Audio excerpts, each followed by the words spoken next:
Hey everybody, so I thought I would display for you what it looks like to move your anger in a bioenergetic sense in the heart of this COVID-19 crisis. A lot of people are doing all kinds of things to help themselves, and a lot of people are just holding tight, gripping for dear life, overwhelmed with anxiety, and the stuff related to the pandemic is piggybacking on top of all their old stuff, their unresolved stuff, and it's completely overwhelming. There's all kinds of anger coming up that we're not culturally sort of permission to express. There's all kinds of tears that need to be released. The last thing we want to do in this situation is we want to hold on to this stuff. It makes us immunologically weak.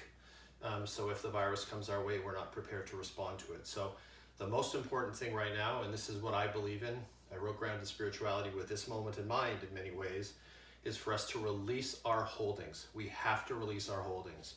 You do not want to stockpile these feelings right now. So I'm going to show you how I do that. You can do it on your bed, you can do it on a couch, you can do it all kinds of different ways. We could call this an enrealment meditation or a fuck you meditation.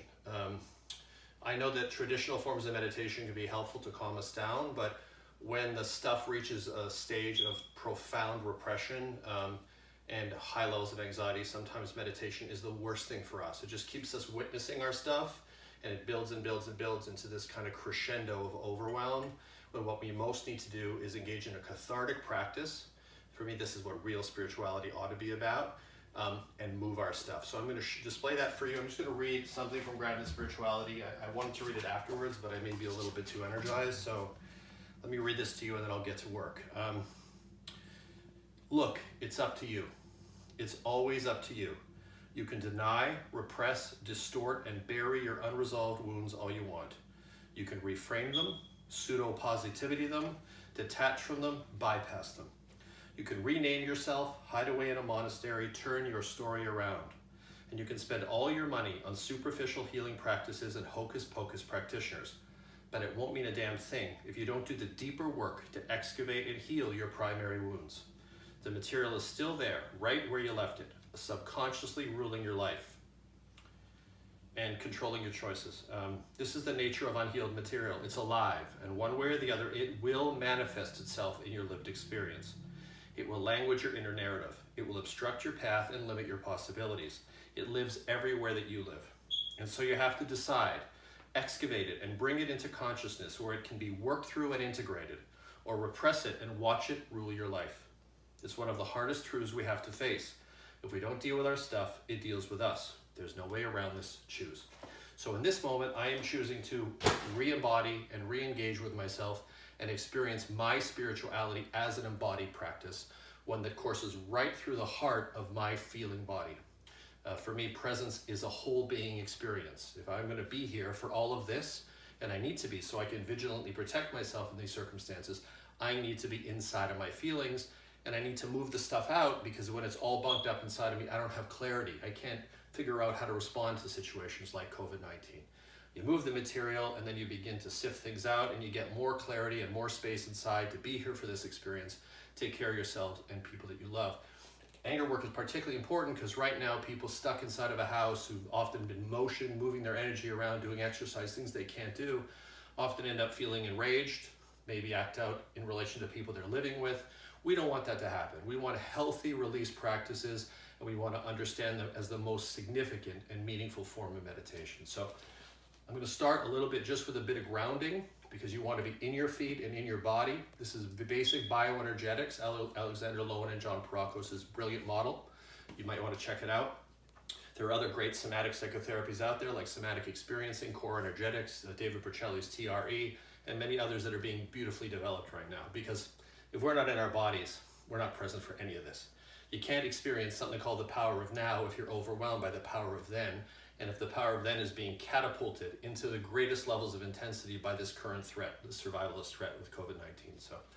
So you basically start, I did a little beforehand, so I won't do it for as long as I would normally do it, but basically you put your feet 10 to 12 inches apart, bend your knees a little so you don't hyperextend your knees. This is basic bioenergetics. And then you allow yourself just to fall forward. And you allow yourself to stay here, falling as far as you can. You don't have to touch the floor if you can't. just so you can begin to feel vibration and energy moving up from your feet into the rest of your body. And when you're done doing that, after doing that for at least 5 minutes, allow yourself to rub your feet into the ground or into the carpet so that you really feel, if you have a golf ball or a tennis ball, rub your feet into them. Really feel your feet. You want to be rooted when you do the release. You don't want to fly off the handle. That's not going to help you to move stuff and to solidify and integrate the experience. So in this cube in particular, there's 3 things I'm angry about in this particular moment. One is I'm angry at this fucking virus, okay?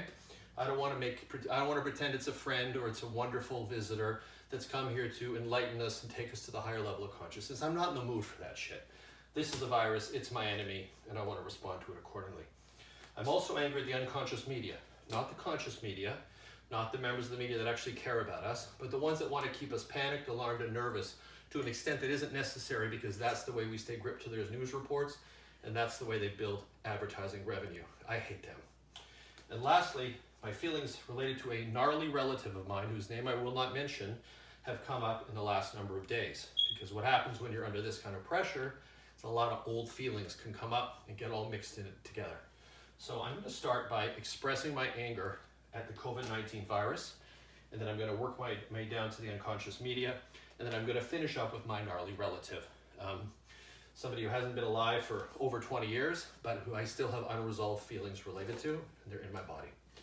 So let's start with COVID-19. Fuck you, motherfucker! Fuck you, fucking virus! Fuck you, nasty homicidal fucking lunatic! You are not welcome in our fucking world! You are not welcome to my house! Fuck you! Get the fuck out of here! Unconscious media. Fuck you, manipulative motherfuckers! Trying to fucking control everybody by getting them fucking trapped in their survival anxiety, absolutely incapable to ground and center themselves. Fuck you to make your money that way. Fuck you! And my gnarly relative, fuck you for the way you acted out towards people who are completely unable to protect themselves from you and your fucking nasty ways. Fuck you, motherfucker!